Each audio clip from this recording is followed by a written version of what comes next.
Okay, hello everyone and welcome. I'm Tony Myers, editor and founder of CocoaRadar. I hope I don't get lost too much in this lovely forest background, which I think is a cocoa forest in Colombia that I visited. But anyway, I'm delighted to be your host for this session in Picterra's Sustainability Verification series, the second one, I think. Yeah, the second conversation. So the first focused on verifying deforestation-free sourcing, and today we turn to regenerative agriculture and a shift from ambition to measurable proof. Across cocoa, coffee, dairy, grains, and other agricultural systems, regenerative practices are becoming central to supply resilience, climate response, and farmer livelihoods. However, real progress now depends on credible evidence that practices are being adopted and that they have an impact on the ground. It's very important. That is where standards, incentives, and technology need to work together. Okay, so I am joined today, I'm pleased to say, by two excellent guests who are at the forefront of this work. First of all, I'll introduce Carlotta Costa, currently Director of ESG at Dimitra, a leading ag tech service provider with mobile apps for smallholder farming, as well as ESG compliance platforms for corporate and established players in the agri-food industry. She has a background in ESG compliance for EU importers and farm-level experience, enabling EUDR compliance for cocoa, particularly in Latin America, which is interesting. We also are joined by Luke Hopkins. He leads a customer service team at Picterra, a GeoAI platform and solutions provider, helping to drive sustainability throughout global supply chain. He has a background in GIS applications across the commercial and government sectors. So, Carlotta, Luke, thank you for joining us. Thank you for having us. Yeah, thanks, Tony. Right, we've got about 20 minutes. This is a live kind of fireside chat format, so we're not in a webinar mode. So it's a 20-minute discussion just between the three of us. So we've got a lot to kind of unpack. So let's start with today's topic, as we said, and it's really why regen ag needs proof. And I'd like to emphasize for my speakers, my guests, let's emphasize scale, trust, and business alignment as we move forward. So Carlotta, let's start with you. We are seeing major food and agri-commodity companies scale regenerative programs across millions of acres. There's Pepsi, there's ADM, there's McDonald's, and others are expanding investment because they see environmental and economic value in resilient farming systems. Now, based on your work in cocoa and other supply chains, what is driving the shift toward measurable regeneration, and why is verification so central now? Thank you, Tony. You are perfectly right. Momentum around regenerative agriculture is very real, and I would say for a good reason. It has become a core strategy for companies seeking to secure long-term supply chains, as well as supporting farmers, and ultimately to mitigate climate and nature-related risks. But I must say that ambition alone is no longer enough. We are now in a phase where credibility matters as much as commitment does, and at its core, there are farmers. So at Dimitra, we actually help farmers access the knowledge necessary for the transition while explaining to them the benefits that they will enjoy with such a change. The train-the-trainer model that we deploy mitigates the literacy and connectivity issues that affect the adoption of tools that could assist them. So what we actually observe in the field is that farmers are actually willing to adopt regenerative practices, but they require confidence and support during the transition period. That means ultimately that financial incentives, technical knowledge, and most importantly, trust are at the core of this transition. Trust, I would say, is what they're doing, or trust, can I say that is very important for recognize and reward their efforts ultimately. Verification, in our case, can create that trust. When practices and outcomes become measurable, we can offer better incentives, attract financing, and scale adoption across entire regions. So, in the Mikakao initiative, for instance, that I led a few years ago, traceability and verifiable ESG data helped thousands of smallholder cocoa farmers in Peru and Colombia to demonstrate the value of their produce in the market and then access new opportunities in those markets. So I would say ultimately verification is not simply a reporting exercise. It is a transition enabler, a confidence mechanism for farmers and buyers, and ultimately a foundation for more resilient supply chains worldwide. Okay, thank you, Carlotta. And I'd just like to remind viewers as well that a phrase that I've often heard many times now, and it still holds great value, is transparency is the currency of trust, isn't it? That is in sustainability across the supply chains. Without that, then we have nothing. Okay, but thank you for those insights, Luke. So from Picterra's perspective, what are you hearing from sustainability and sourcing leaders? We'd be interested to know, how is GeoAI turning ambition into measurable progress? By this, I mean many organizations are no longer satisfied with pilots or baseline studies. They want healthier soils, more diverse systems, and long-term supply resilience. They aim to achieve this in a way that reduces both the cost and time required for verification. How is GeoAI enabling that shift from ambition to measurable progress, is my question to you. Yeah, so exactly what you mentioned, Tony. So companies, they don't want these regen agri practices to remain to a small number of showcase farms. They want it to be scalable, repeatable, and economically sound as well, kind of across the entire region and sourcing network that they own. And it's really becoming a business strategy for both resilience and supply security, as much as it is about the climate and sustainability goals. So a few weeks ago, I was at the recent World Coffee Innovation Summit, and many of the panelists there were agreeing that regulations like EUDR are forcing them to become more data-centric in their supply chains. And while that's specifically focused on deforestation, it's actually pushing everyone to get their data in order. It's forcing them to align on different standards and collaborate more closely across the farmers, the federations, and the governments as well. And I think that connects directly back to the regenerative agriculture side.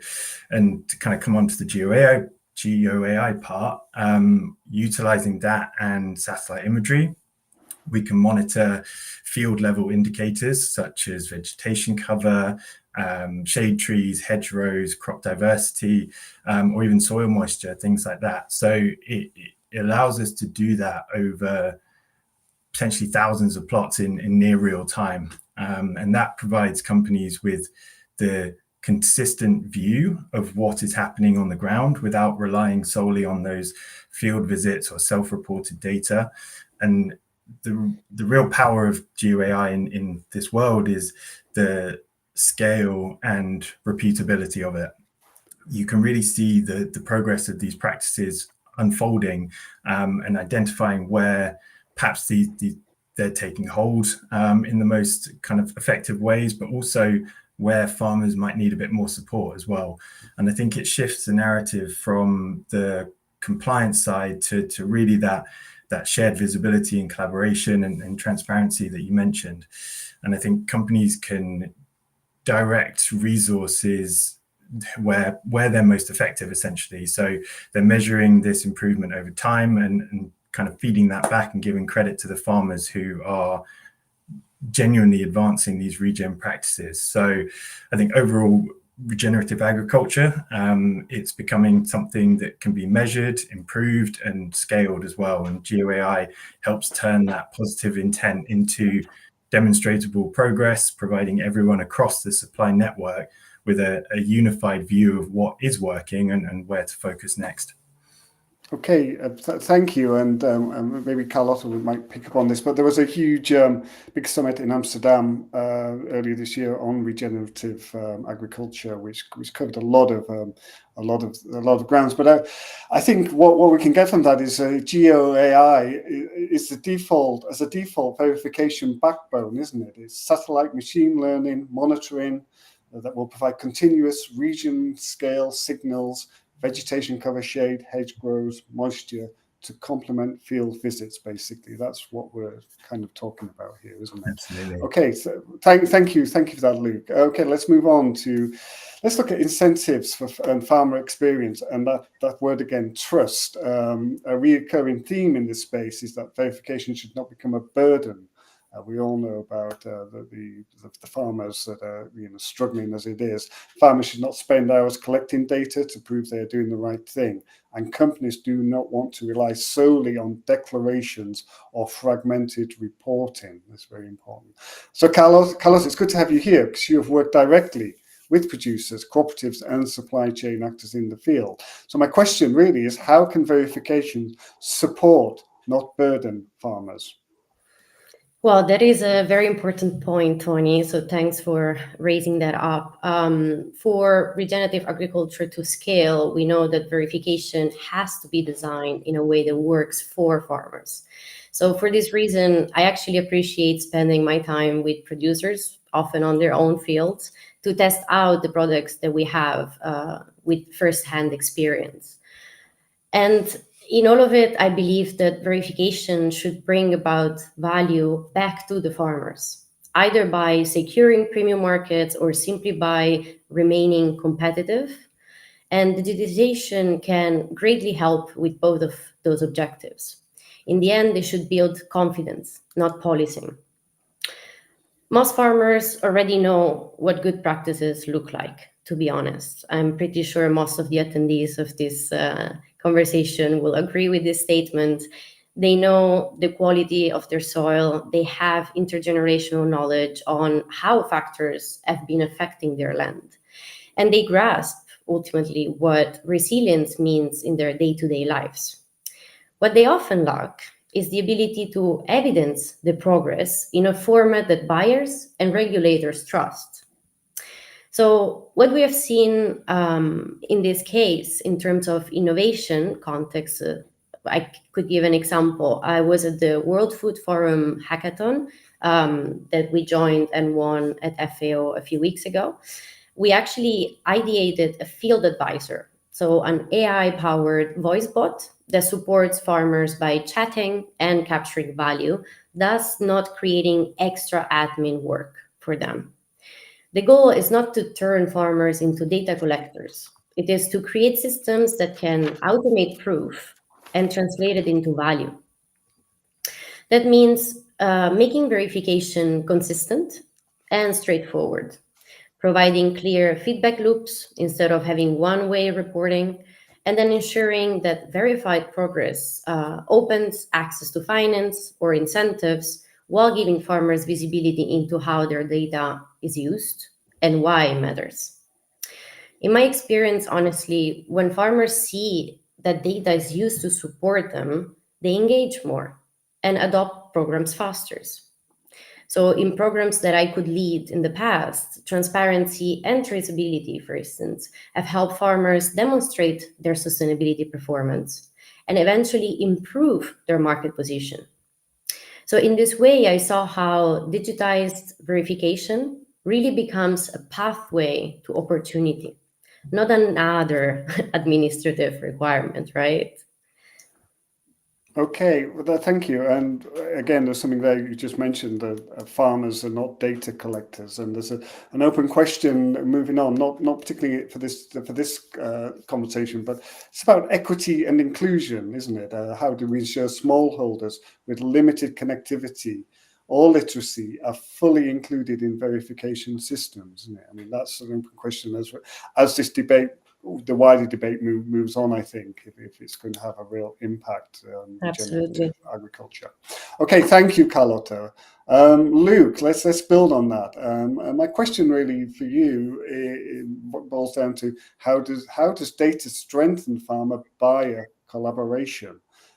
One thing that emerged strongly in the last session, Picterra, is that when suppliers see value in the data, relationships strengthen. It becomes collaboration, not compliance. How do you see that playing out in regenerative agriculture programs? Yeah, absolutely. So I think one of the biggest shifts we're seeing is the move from just being a compliance check to this continuous enablement. And the focus is not only proving that farmers are doing the right things, but it's also helping them to succeed along the way. And we're utilizing GeoAI verification, it runs in the background. So farmers don't need to spend time on documenting their practices or uploading reports. The satellite imagery and machine learning can help monitor the vegetation cover or the shade trees or the hedgerows and general kind of overall landscape as well. So this really highlights where the regenerative practices are taking root, and where more support might help as well. And being realistic and perhaps slightly cynical, at the corporate level, these decisions are driven by business priorities and revenue, but the same can be said for the farmers as well. These practices, they only scale if it creates kind of real value for the producers themselves. And that could be through incentives or improved productivity or access to preferred markets. And again, data plays a role here, because when progress is visible and trusted and transparent, the reward structures become fairer and farmers feel more supported rather than being scrutinized as well. And we personally see this in practice with customers who are monitoring agroforestry across entire regions, instead of just checking sort of random farms to build out their knowledge. And this allows them to monitor thousands of plots and build programs around real progress as well. It also helps them to save time.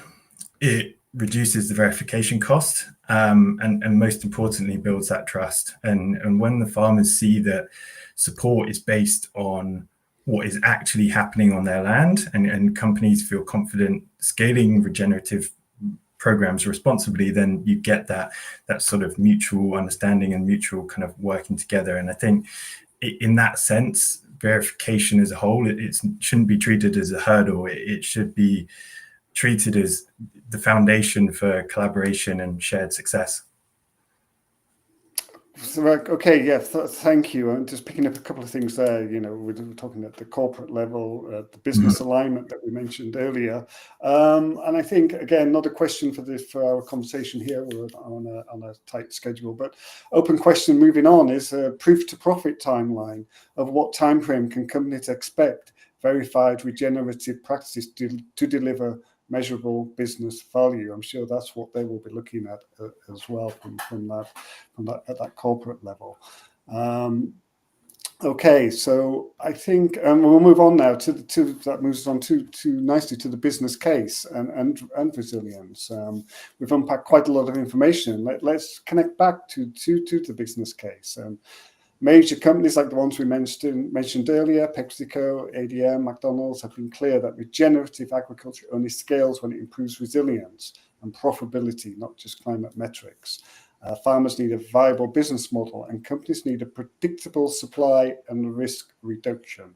So, Carlotta, my question to you: how do you think how are organizations evaluating the return to regenerative investment today? Well, I trust that the conversation has shifted. So regenerative agriculture is no longer framed only as a sustainability initiative. It is increasingly recognized as a key component of risk management and value creation. To my knowledge, this has been a consistent message at international talks, like during the Regenerative Agriculture Summit in Amsterdam earlier this year, that you mentioned as well. There, leaders were clear that regeneration is not necessarily something nice to have. It's actually a strategic lever for supply resilience, not just a climate commitment, as many framed it up to now. They talked about economic durability, securing raw materials, and ultimately protecting farmer networks in a changing climate. Finally, what I particularly appreciated at the event is that the cost of inaction was framed as higher than the cost of transition. This is because now companies look at regeneration through lenses like supply security. So we talk about healthy soil or diversified systems that reduce vulnerability to climate shocks and input volatility. Then we can go into regulatory and stakeholders' confidence, another of these lenses. Whether it is CSRD or EUDR or any voluntary commitments, organizations need traceable proof of environmental improvement to ensure market access and build credibility. And lastly, the cost and productivity over time is another lens through which decisions are being made nowadays. So, for instance, farmers in that regard who adopt regenerative practices often experience reduced input costs as well as more stable yields. So, I guess then the challenge that really is benefits tend to accumulate over time, whereas the costs nowadays are upfront or appear to be upfront. So businesses need trusted data to measure progress, manage risk exposure, and allocate resources effectively. This is why we see such an interest in technology and traceability systems recently. And I think that is because they give confidence to both sides of the value chain. On the one side, you would have companies that can justify their investments. And then on the other side, you have farmers that can demonstrate progress and secure support. Thank you, Carlotta. Again, more questions are coming out of that, which we don't have time. We are nearly out of time actually at the moment. So, but incentive mechanisms, what financial or non-financial rewards most effectively drive regenerative adoption, and how are they funded at scale? I think that's a question that we need to kind of address at some stage in the future. Luke, moving on, again on this topic, how does GeoAI tie the environment, land health, for example, to the business value? Yeah, absolutely.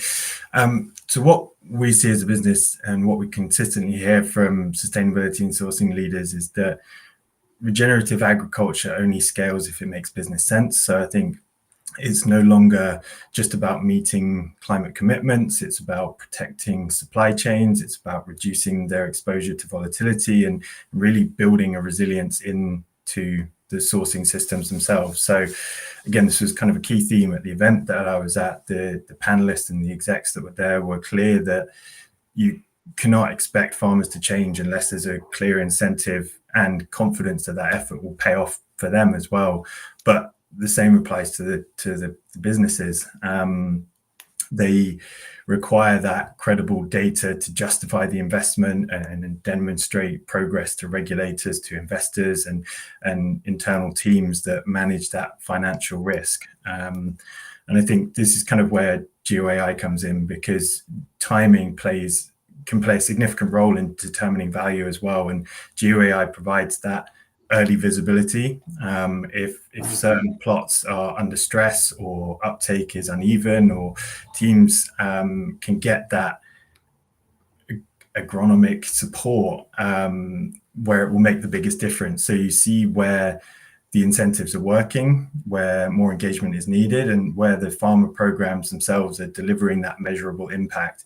And that saves cost and increases confidence in resource allocation as well. Just to bring a practical example from the work that one of our work is in a coffee producing region where a buyer is rewarding farmers who adopt regen agri practices, such as growing hedgerows for wind buffering or cover crops or shade trees. And they do this because these practices improve the actual bean quality and also the long-term supply reliability. So we support this using GeoAI by monitoring these farming plots, by doing it at scale, which really helps ensure that producers are rewarded fairly, and the progress can kind of continues from both fronts. And I think to kind of tie back to your question, when you connect the land health, the farmer incentives, and supply stability with consistent data, regen agri really stops being viewed as a cost, and it becomes more of a strategic advantage and a smarter way to secure that future supply as well. Okay, thank you, Luke. Okay, we are just almost at the end now. I've got a final question for our two guests, but I'd just like to mention as well, there's a handy QR code in the corner there on your screen. You can follow up with Picterra for a consultation on many of these topics that we've raised, and also Carlotta will be available with Dimitra to follow up as well. So please, and also please follow up with CocoaRadar. We cover this quite a lot in our newsletter. So sign up for the newsletter if you haven't already. That's my little plug. Okay, one final thought for our two guests. What gives you confidence that Regen AG can scale with credibility? So that's my final question. Carlotta, kick us off there. I guess what really gives me confidence is momentum and partnership. In this regard, I'm personally committed to building technical solutions that can scale positive impact throughout agri-food supply chains by enabling knowledge sharing, enhancing verifiability, and progress tracking, as well as reporting.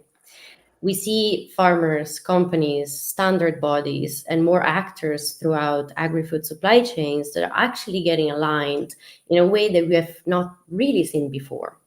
So there seems to be a shared understanding that regeneration must go hand in hand with resilience and farmer livelihoods. So clear standards, strong incentives, and trusted data are what make this real. When farmers can really demonstrate progress and companies can verify outcomes, everybody benefits, right? It's a win-win. And that is how regeneration becomes the new normal, in my opinion, and not a niche initiative anymore. Great. What about you, Luke?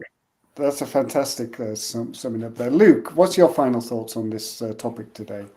Yeah, I mean, fully agree with what you just said, Carlotta. And for me, the confidence comes from the fact that the evidence is starting to catch up with the ambition. And with the continuous monitoring, we can now see progress in near real time. And we can observe whether practices are gaining traction, where farmers may require support, and how these changes actually enhance the yield stability and resilience over time as well. And I think this is not only a technical shift, but it's also a cultural one as well. I think the Regen Agri is being treated as a core business and supply strategy, not just a sustainability commitment. And what excites me most is that kind of GeoAI can connect what is happening on the land with the decisions that are being made in the boardrooms as well. And as we've mentioned a few times today, when that progress is visible and trusted, Regen Agri can scale naturally because it creates value for everyone involved. Great. Okay. Well, we have sadly come to the end. I mean, this is again another fascinating subject. It's something that's it's come to the fore in the last couple of years. I know people have been involved in this field a lot longer, but it's certainly gaining traction with the sustainability communities, particularly in the cocoa area industry that I work in. But I'd like to say thank you, Luke and Carlotta, for this excellent discussion, and to everyone who has joined us today.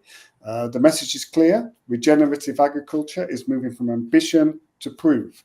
Companies want to invest with confidence, and farmers want to be recognized for real progress. Credible verification is the bridge that connects them.